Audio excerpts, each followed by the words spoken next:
नमस्ते दोस्तों, स्वागत है आपका हमारे YouTube चैनल पर, जहां हम आपके लिए लाते हैं ऐसी कहानियां और सीख जो न सिर्फ आपके मन को छू जाएंगी बल्कि आपके जीवन को एक नई दिशा भी देंगी। आज हम बात करेंगे एक ऐसे विषय की जो हम में से ज्यादातर लोगों को परेशान करता है, ओवरथिंकिंग।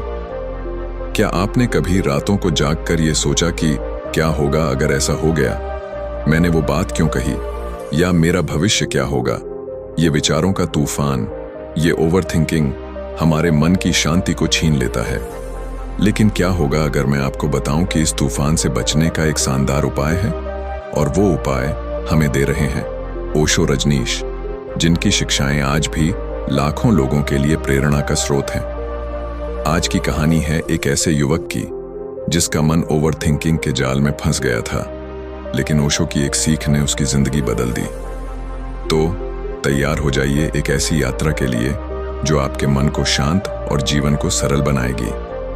अगर आप हमारे चैनल पर नए हैं तो सब्सक्राइब करना न भूलें और बेल आइकन दबाइए ताकि आप हमारी हर प्रेरणादायक कहानी का हिस्सा बन सकें। चलिए शुरू करते हैं। कहानी शुरू होती है एक हलचल भरे शहर से, जहां रहता था एक युवक जिसका नाम था रोहन। रोहन एक होनहार और मेहनती लड़का था। वह एक अच्छी कंपनी में नौकरी करता था। उसके पास एक छोटा सा घर था और दोस्तों का एक अच्छा समूह भी। बाहर से देखने में रोहन की जिंदगी परफेक्ट लगती थी, लेकिन अंदर से वह एक तूफान में फंसा हुआ था। रोहन का दिमाग रुकने का नाम ही नहीं लेता था। वह हर छोटी बड़ी बात पर घंटों सोचता रहता। अगर ऑफिस में बॉस ने उसकी तारीफ नहीं की तो वह सोचता, क्या मैं अच्छा काम नहीं कर रहा? क्या मुझे नौकरी से निकाल दिया जाएगा? अगर कोई दोस्त उससे कम बात करता तो वह सोच में डूब जाता, क्या मैंने कुछ गलत कहा? क्या वो मुझसे नाराज है? यहां तक कि रात को सोते वक्त भी वह अगले दिन की प्लानिंग, भविष्य की चिंताओं और बीते हुए पलों को बार बार याद करता रहता।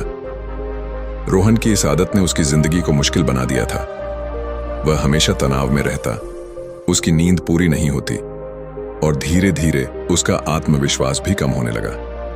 वह चाहता था कि यह विचारों का सिलसिला रुके, लेकिन जितना वह इसे रोकने की कोशिश करता उतना ही यह और बढ़ता। रोहन की इस हालत को देखकर उसकी माँ शांति बहुत चिंतित रहती थी। वह रोहन से कहती, बेटा इतना मत सोच, जो होगा वो देखा जाएगा। लेकिन रोहन का जवाब हमेशा एक ही होता, माँ मैं चाहकर भी अपने दिमाग को रोक नहीं पाता। एक दिन रोहन का एक पुराना दोस्त आकाश उससे मिलने आया। आकाश ने देखा कि रोहन पहले जैसा चहकता हुआ नहीं रहा। उसने रोहन से पूछा, क्या बात है यार, तू इतना उदास क्यों रहता है? रोहन ने अपने दिल की बात बताई। उसने कहा, आकाश मेरा दिमाग मेरे कंट्रोल में नहीं है। मैं हर बात को बार बार सोचता हूं और ये सोच मुझे खाए जा रही है। आकाश ने मुस्कुराते हुए कहा, रोहन तुझे ओशो रजनीश की बातें सुननी चाहिए। मैंने उनके प्रवचन सुने हैं और उनकी सीख ने मेरी जिंदगी बदल दी। चल मेरे साथ उनके आश्रम, शायद तुझे भी कुछ राहत मिले। रोहन पहले तो हिचकिचाया। उसे लगा कि ये सब आध्यात्मिक बातें उसकी समस्या का हल नहीं हो सकती, लेकिन आकाश के बार बार कहने पर वह मान गया। दोनों एक वीकेंड पर ओशो के आश्रम पहुंचे, जो शहर से कुछ दूरी पर एक शांत और हरे भरे इलाके में था। वहां का माहौल इतना शांत और सुकून भरा था कि रोहन को पहली बार अपने मन में थोड़ा ठहराव महसूस हुआ। आश्रम में ओशो का एक प्रवचन होने वाला था। रोहन और आकाश उसमें शामिल हुए। प्रवचन में ओशो एक साधारण लेकिन गहरी बात कह रहे थे। उन्होंने कहा, तुम्हारा मन एक बंदर की तरह है। वह एक डाल से दूसरी डाल पर कूदता रहता है, बिना रुके बिना थके। लेकिन क्या तुमने कभी इस बंदर को सिर्फ देखा है? जब तुम अपने विचारों को सिर्फ देखते हो बिना उनमें उलझे, तो वे धीरे धीरे शांत होने लगते हैं। ओवरथिंकिंग का इलाज सोचना नहीं बल्कि जागरूकता है। रोहन ने ये शब्द सुने और उसे लगा कि शायद ओशो उसकी ही बात कर रहे हैं। प्रवचन के बाद रोहन को ओशो से व्यक्तिगत रूप से मिलने का मौका मिला। उसने अपनी सारी व्यथा ओशो के सामने रखी। उसने कहा, मैं अपने विचारों से थक गया हूं। मैं हर बात को बार बार सोचता हूं और ये सोच मुझे जीने नहीं देती। कृपया मुझे कोई रास्ता दिखाए। ओशो ने रोहन की बात ध्यान से सुनी और फिर हल्के से मुस्कुराए। उनकी आंखों में एक गहरी समझ थी। ओशो ने कहा, रोहन, मैं तुम्हें एक कहानी सुनाता हूँ। एक गांव में एक आदमी रहता था। वह हर दिन एक नदी के किनारे बैठता और पानी के बहाव को देखता। एक दिन उसने देखा कि नदी में एक पत्ता बह रहा है। वह उस पत्ते को देखने लगा और सोचने लगा, ये पत्ता कहाँ से आया? ये कहाँ जाएगा? क्या ये किनारे पर रुकेगा या आगे बढ़ेगा? वह घंटों उस पत्ते के बारे में सोचता रहा, लेकिन फिर उसने एक दिन कुछ अलग किया। उसने पत्ते को सिर्फ देखा, बिना कुछ सोचे। उसने देखा कि पत्ता बस बह रहा है और नदी उसे ले जा रही है। उस दिन उसे एहसास हुआ कि पत्ता तो बस नदी का हिस्सा है और उसका सोचना उस पत्ते को बदल नहीं सकता। ओशो ने रुककर रोहन की ओर देखा और कहा, रोहन, तुम्हारे विचार उस पत्ते की तरह हैं। वे आते हैं, बहते हैं और चले जाते हैं, लेकिन तुम उन्हें पकड़ लेते हो, उनके पीछे भागते हो और उन्हें अपनी कहानी बना लेते हो। ओवरथिंकिंग का उपाय ये नहीं कि तुम सोचना बंद कर दो। उपाय ये है कि तुम अपने विचारों को सिर्फ देखो, उन्हें जज मत करो, उन्हें बदलने की कोशिश मत करो। बस देखो और वे धीरे धीरे शांत हो जाएंगे। रोहन को ओशो की बातें गहरे तक छू गईं। उसने पहली बार महसूस किया कि शायद उसकी समस्या का हल इतना जटिल नहीं है। उसने ओशो से पूछा, लेकिन मैं अपने विचारों को सिर्फ कैसे देखूं? मेरा दिमाग तो रुकता ही नहीं। ओशो ने हंसते हुए कहा, रोहन, इसके लिए तुम्हें कुछ करना नहीं, बल्कि कुछ होना है।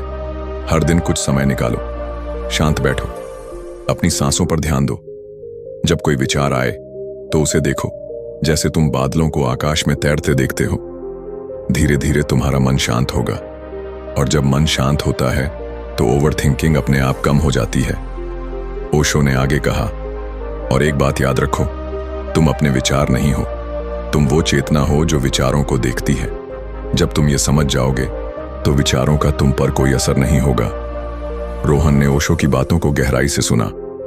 उसे लगा कि पहली बार उसे अपनी समस्या का असली कारण और उसका हल समझ आया।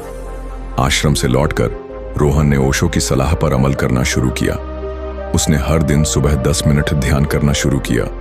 वह शांत बैठता, अपनी सांसों पर ध्यान देता, और जब कोई विचार आता तो वह उसे सिर्फ देखता। शुरू में यह मुश्किल था, उसका दिमाग बार बार भटकता, लेकिन वह हार नहीं माना। धीरे धीरे उसे अपने विचारों से दूरी महसूस होने लगी। वह अब हर बात को बार बार नहीं सोचता था। रोहन ने अपनी जिंदगी में और भी बदलाव किए। उसने ऑफिस में छोटी छोटी चीजों को लेकर चिंता करना बंद कर दिया। अगर कोई बात उसे परेशान करती तो वह रुकता, एक गहरी सांस लेता और अपने विचारों को सिर्फ देखता। धीरे धीरे उसका तनाव कम होने लगा। वह पहले से ज्यादा हंसने लगा, अपने दोस्तों के साथ समय बिताने लगा और अपनी माँ के साथ भी पहले से ज्यादा खुलकर बात करने लगा। कुछ महीनों बाद रोहन फिर आश्रम गया। वह ओशो के सामने बैठा और कहा, आपकी सीख ने मेरी जिंदगी बदल दी। मैं अब अपने विचारों का गुलाम नहीं हूं। मैं शांत हूं और खुश हूं, लेकिन मैं चाहता हूं कि और लोग भी आपकी सीख से फायदा उठाएं। ओशो ने मुस्कुराते हुए कहा, रोहन, तुम्हारा बदलाव ही दूसरों के लिए प्रेरणा है। अपनी कहानी बांटो, लोगों को बताओ कि ओवरथिंकिंग से बचने का रास्ता उनके भीतर ही है।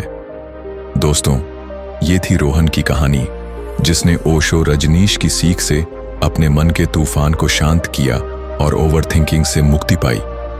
इस कहानी से हमें एक बहुत बड़ी सीख मिलती है। हम अपने विचार नहीं हैं, हम वो चेतना हैं जो विचारों को देखती है।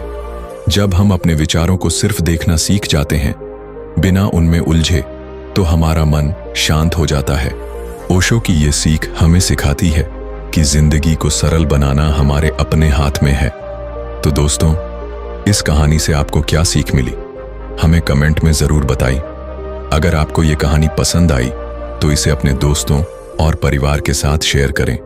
हमारे चैनल को सब्सक्राइब करना न भूलें और बेल आइकन दबाएं ताकि आप हमारी हर नई कहानी और सीख का हिस्सा बन सकें। आइए मिलकर एक शांत और प्रेरणादायक जीवन की ओर कदम बढ़ाएं। फिर मिलते हैं एक नई कहानी के साथ। नमस्ते।